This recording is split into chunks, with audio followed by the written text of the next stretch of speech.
मंत्री,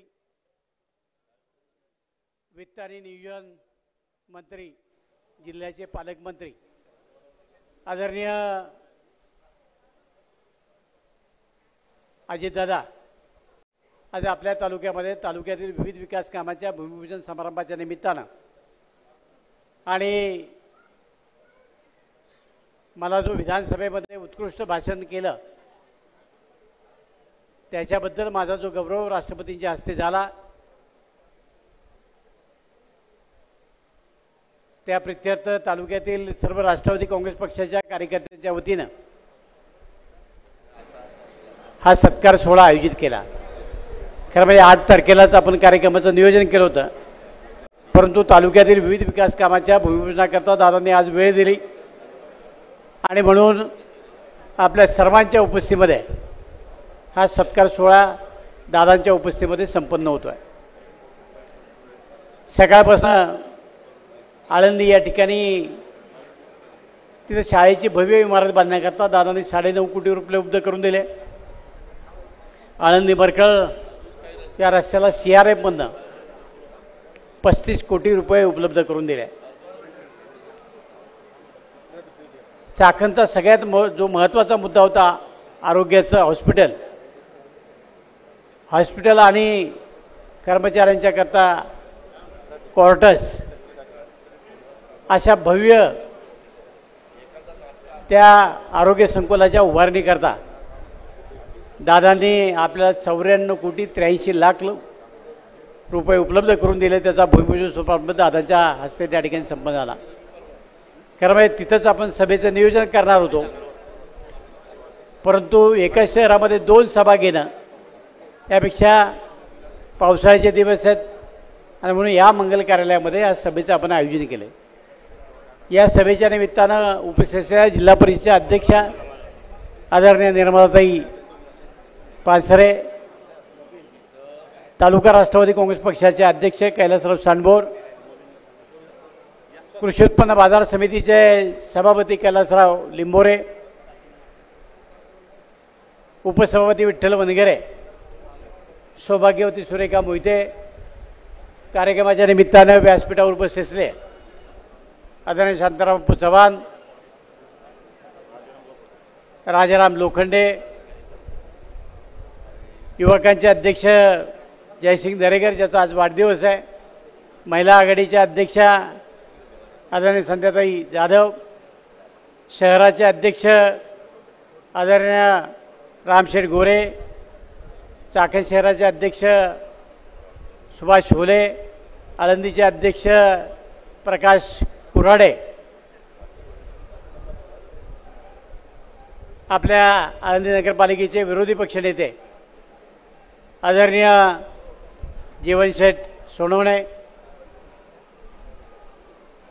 या कार्यक्रमाच्या निमित्तानं उपस्थित असलेले आपल्या अल्पसंख्याक आघाडीचे सरफराज सिकिलकर, मोबिनबाई काजी, कार्यक्रमाच्या निमित्तानं व्यासपीठावर उपस्थित असले आदरणीय विलास कातोरे, शांताराम सोनवणे, त्याचबरोबर बाबा दरगुडे, विनायक गुमटकर, माजी सभापती वैशाली जाधव,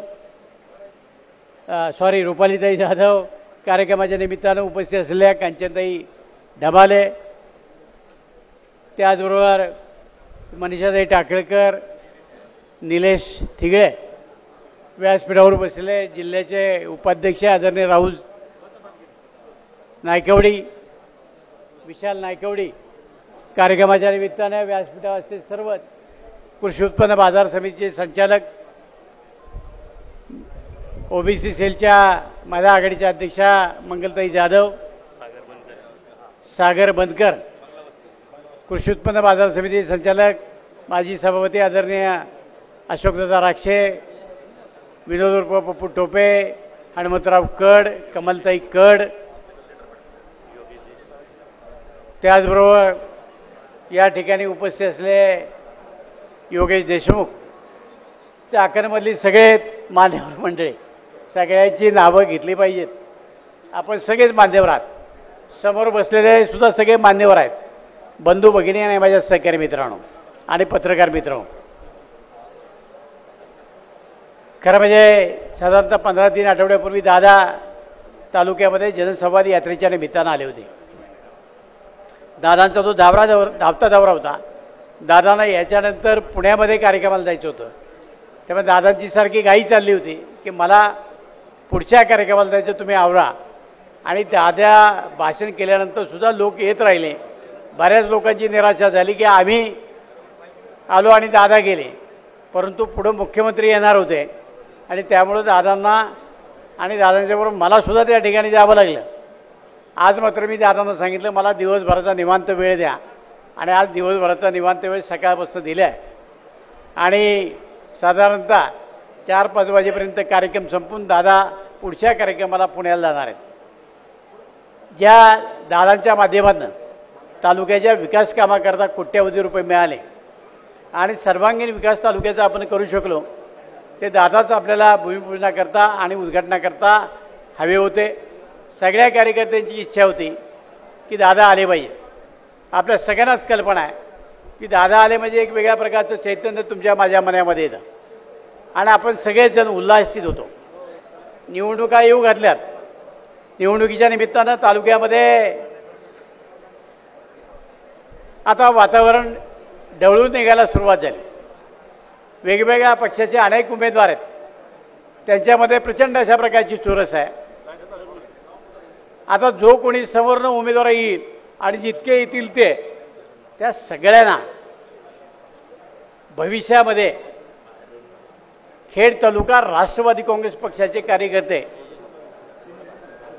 मनापासून जोमानं उत्तर देतील आणि त्याच्याकरता आपण दादाच्या माध्यमातून काम उभं केलं. असं एक गाव नाही की ज्या गावामध्ये वाडी वस्तीमध्ये आपण काम केलं, कोट्यवधी रुपयाची कामं केली. आपण पेपरच्या माध्यमातून ते सगळ्या जाहिराती बघतो. पत्रकार मित्र इथं बसले, लोक इथं बसलेत. सगळ्या गोष्टी तपासून बघा.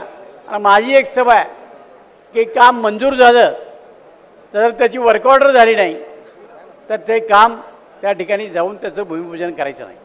आज ही सगळी कामं आहेत, याची टेंडर झाली, याच्या वर्क ऑर्डर झाल्यात आणि मगच आपण कामाला सुरुवात केली. मी खोट्या कामाची किंवा खोटं कधी सांगून लोकाला गंडवण्याचं काम कधीच करत नाही, किंवा तो माझा स्वभावसुद्धा नाही. मी केलेली सगळी कामं त्याचे पुरावेसहित व्हॉट्सअपला टाकत असतो आणि मगच काम करत असतो. मी कधी खोटं बोलत नाही आणि माझा तो स्वभाव नाही. आपल्या सगळ्यांना सांगितलं पाहिजे की माझं एक काम जे होतं प्रशासकीय इमारतीचं, त्याच्यामध्ये थोडंसं राजकारण आलं आणि त्याच्यामुळं ते काम माझं 4 वर्ष रखडलं. या ठिकाणी गैरसमज करून देण्यात आले. राज्याचे मुख्यमंत्री उद्धव ठाकरे होते. माझं एवढंच म्हणणं होतं की पंचायत समितीच्या जागेवर आहे आणि पुढच्या मोकळ्या जागेमध्ये आपण त्या ठिकाणी प्रशासकीय बिल्डिंग बांधू. परंतु यामध्ये काही नेत्यांना असं वाटलं की दिलीप मोहिते आता ही इमारत रद्द करणार आहे आणि त्यांनी त्याच्यामध्ये राजकारण आणलं. एका दृष्टीने ते बरं झालं, कारण तालुक्यातल्या जनतेला कळालं की कुठल्या कामामध्ये कुणाला इंटरेस्ट आहे, राजकारणामध्ये कुणाला इंटरेस्ट आहे. मी ती समोरची जी पंचायत समितीची इमारत आहे त्याच्याकरता फक्त पहिले 50 लाख रुपये होते. आता ती इमारत झाल्याशिवाय मला पुढे इमारत बांधता येत नाही. मीच दादांना पत्र दिले की त्या इमारतीकरता आणखीन आम्हाला पैसे द्या.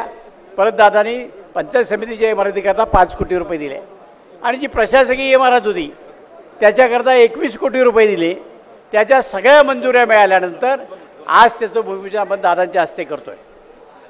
आपण 13 मार्च 2023ला विधानसभेमध्ये हुतात्मा राजगुरूच्या संदर्भामधली लक्षवेधी लावली.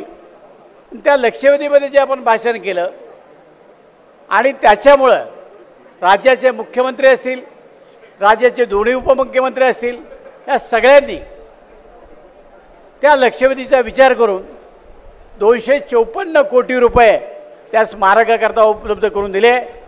आज 104 कोटी प्रत्यक्ष कामाची निविदा निघालेली, त्याच्या वर्क ऑर्डर झाल्या आणि त्याचा सुद्धा भूमिपूजन दादाच्या हस्ते करतोय. त्या वाड्याकडे जर जायचं असेल तर गावातनं जाणं शक्य नव्हतं आणि म्हणून मी दादांना सांगितलं आपलं स्मारक करायचं आहे. पण त्याच्या अगोदर पूल केला पाहिजे, तर मटेरियल त्या ठिकाणी देता येईल. दादांनी त्याच्याकरता 6 कोटी रुपये उपलब्ध करून दिले. पूल झाला. आता त्या पुलावरनंच आम्ही सगळे जाणार आहोत आणि स्मारकाचं भूमिपूजन करणार आहे.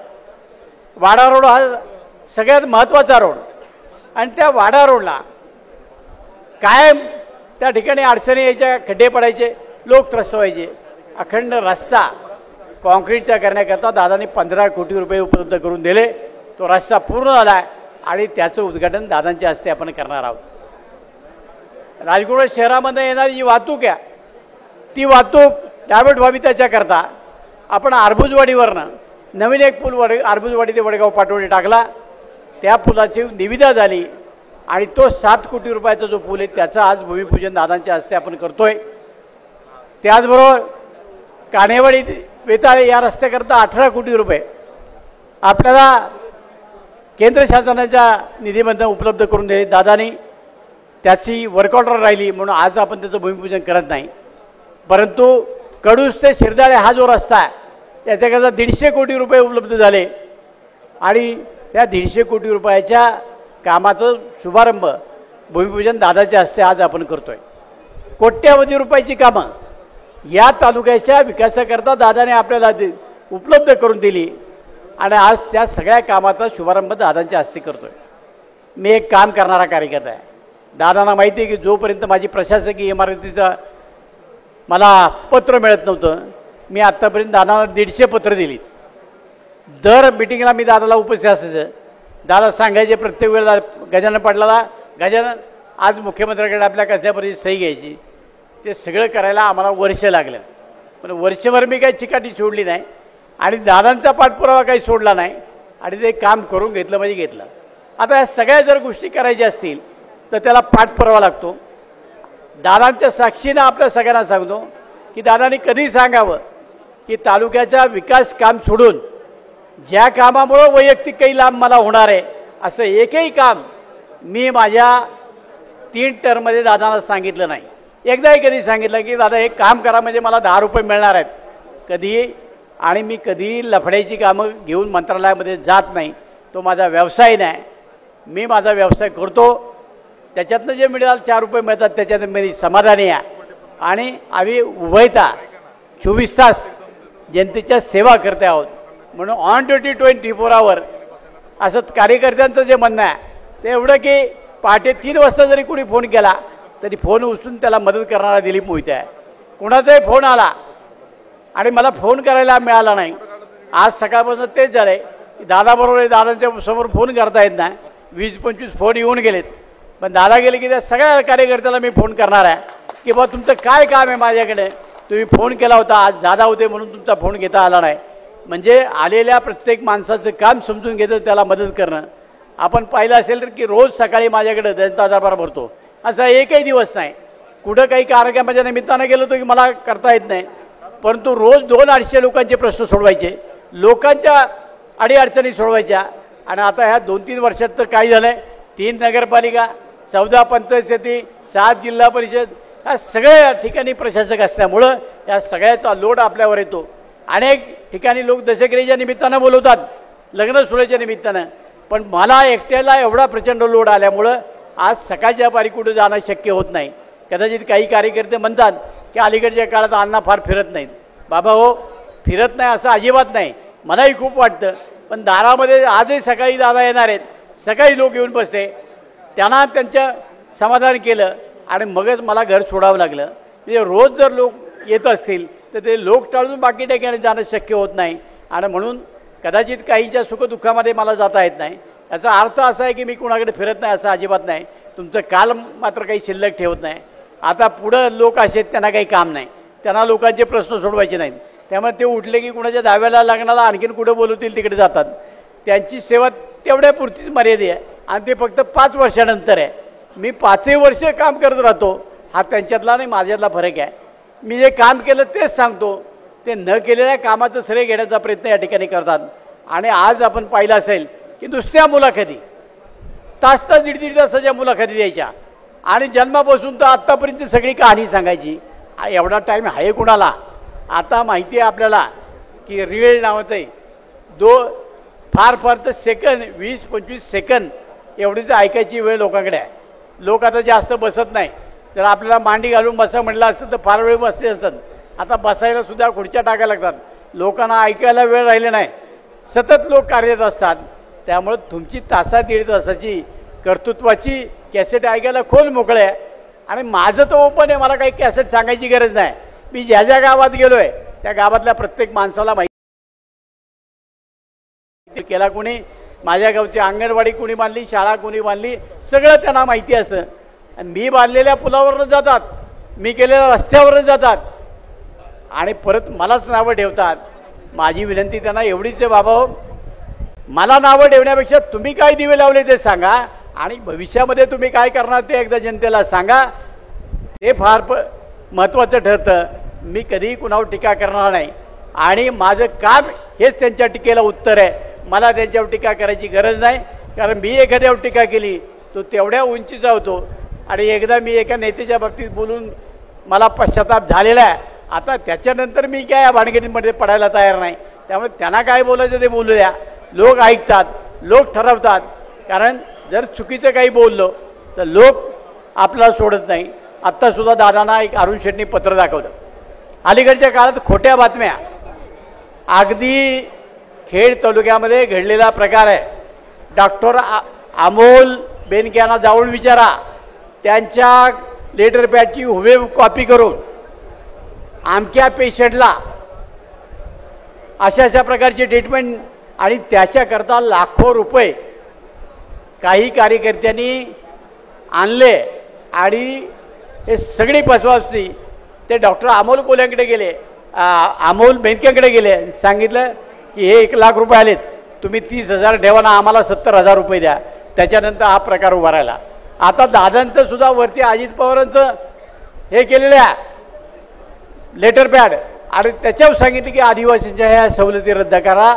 दादांनी असं काही सांगितलं नाही. परंतु दादा येणार म्हटल्यानंतर चुकीच्या पद्धतीचं या तालुक्यामध्ये आदिवासी बांधवांमध्ये या ठिकाणी फैलवण्याचं काम केलेलं आहे. माझी सगळ्या आदिवासी बांधवांना विनंती राहणार, दादा त्यांच्या भाषणातून सांगतील. आज हुबेहूब कॉपी करण्याचं, हुबेहूब आवाज काढण्याचं काम अलीकडच्या काळामध्ये लोक करतात आणि खोटी लेटर पॅड छापायची, खोट्या सह्या सगळ्या करायच्या, असे अनेक उद्योग करतात. माझ्या बाबतीत ते माझ्या निदर्शनाला आले. कार्यकर्त्यांनी खात्री केल्याशिवाय चुकीच्या अफवा पसरू नका, एवढीच माझी सगळ्या कार्यकर्त्यांना या निमित्तानं नम्र विनंती राहणार आहे. आज दादा आपल्या तालुक्यामध्ये आले. तालुक्याच्या सगळ्या विकास कामाच्या संदर्भामध्ये आज दादांनी जो वेळ दिला, दादांचं तालुक्यातली जनतेच्या वतीनं मनापासून या ठिकाणी आभार व्यक्त करतो. आपण सगळीच मंडळी या कार्यक्रमाच्या निमित्तानं आलात. खरं म्हणजे मी रोज बोलत असतो, पण विधानसभेमध्ये भाषण करत असताना विधानसभेच्या चौकटीमध्ये बोलावं लागतं. कारण त्या ठिकाणी 288 आमदार बसलेले असतात, मीडिया सगळा बसलेला असतो आणि असंसदीय भाषा तुम्हाला तिथे वापरता येत नाही. तुम्हाला मार्मिक बोलून त्या प्रश्नाचा उत्तर मिळवावं लागतं आणि जो प्रश्न आपण मांडला त्याचं आउटपुट हे बघावं लागतं. मी मांडलेल्या प्रश्नावरनं माझ्या तालुक्याकरता विकासाकरता कोट्यावधी रुपये मिळाले. माझं हुतात्मा राजगुरू स्मारक झालं. माझ्या MIDC मधले सगळे रस्ते आता काँक्रिटीकरणाचे ठरवले. मी नॅशनल हायवेच्या संदर्भामध्ये अनेक पत्र दिली. गडकरी साहेबांना भेटलो, तालुक्यामध्ये सगळ्या लोकांना, मी दादांना भेटलो. आज नॅशनल हायवेच्या संदर्भामध्ये लोकांनी ज्यावेळी आंदोलन या ठिकाणी उभं केलं, मी दादांकडे गेलो, दादांना मीटिंग घ्यायला लावली, सगळ्या अधिकाऱ्यांना बोलवलं. दादांनी सांगितलं लोकांची इच्छा ना अतिक्रमण काढा. 2 दिवसामध्ये सगळे अधिकारी आले आणि सगळं अतिक्रमण काढायला सुरुवात केली. आता विषय असा आहे, एका दिवसात कुठलं काम माझ्या मित्रावर होत नाही. त्यांनी एस्टिमेट करावी लागतं, कॉन्ट्रॅक्टर नेमावा लागतो. कामं सुरू झालीत, काही ठिकाणी पाईपलाईन टाकायचं काम सुरू झालं, माती बाजूला करायचं काम सुरू झालं. पण लोकांची अशी भावना आहे की उद्याच्या उद्या ते सगळे झालं पाहिजे. सरकारी कामामध्ये चुकीच्या पद्धतीनं करून चालत नाही. खाजगी काम लगेच करता येतं. सरकारला निविदा काढाव्या लागतात, वर्क ऑर्डर द्यावं लागतात, अन्यथा सरकारचंच एवढं ऑडिट होतं त्यावेळेला संबंधित अधिकाऱ्याला लटकावलं जातं. म्हणून कुठलाही अधिकारी तुम्ही म्हणाल ते एकाच दिवसात निवडून घेऊ शकत नाही, निर्णय घेऊ शकत नाही. परंतु आपल्याला माहिती आहे, आपण सांगितलं तर जी कारवाई दादांच्या हातामध्ये ती केली. सगळ्या रस्त्याचं रुंदीकरण आपण करण्याच्या संदर्भामध्ये निर्णय घेतला. दुसरा एक सगळ्यात महत्त्वाचा विषय दादांना मला सांगायचा आहे की आमचा MSRDCचा जो रस्ता आहे रिंग रोड त्याला जॉईंट करण्याकरता कुरुळीमधनं आम्हाला त्या ठिकाणी दोन्ही बाजूनी फ्लायओव्हरला टच करण्याकरता रॅम्प बनवायचे. ते रॅम्प जे बनवत असताना पूर्वी जेवढी रुंदी होती तेवढीच रुंदी असावी, त्याच्यापेक्षा जास्त रुंदी करू नये अशी आमच्या कुरुळीतल्या सगळ्या चिंबळी कुरुळी त्या परिसरातल्या लोकांची कार्यकर्त्याची आहे. आम्हाला कबूलही केलं त्या लोकांनी आणि आता काल मोजत असताना अधिकचं मोजण्याचा प्रयत्न केला. दादा लोकांच्या भावना एवढ्या तीव्र आहेत. काही कार्यकर्ते म्हणतात असं जर झालं तर आम्ही आत्मदहन करू, आत्महत्या करू, कारण आमच्या उपजीविकेचं तेवढंच साधन शिल्लक आहे.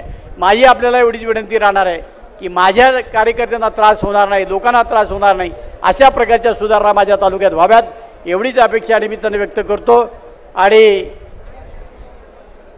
काही आळंदीचे प्रश्न त्या संदर्भात दादांनी मीटिंग त्या ठिकाणी बोलवली, अधिकाऱ्यांना फोन करतो म्हणून सांगितलं आहे. तो विषय आपण नंतर घेऊ. मी परत एकदा दादांचं मनापासून स्वागत करतो. जयसिंग दरेकरचा आज वाढदिवस आहे आणि निलेश जेदेचा, त्या दोघांनाही लाख लाख शुभेच्छा देतो.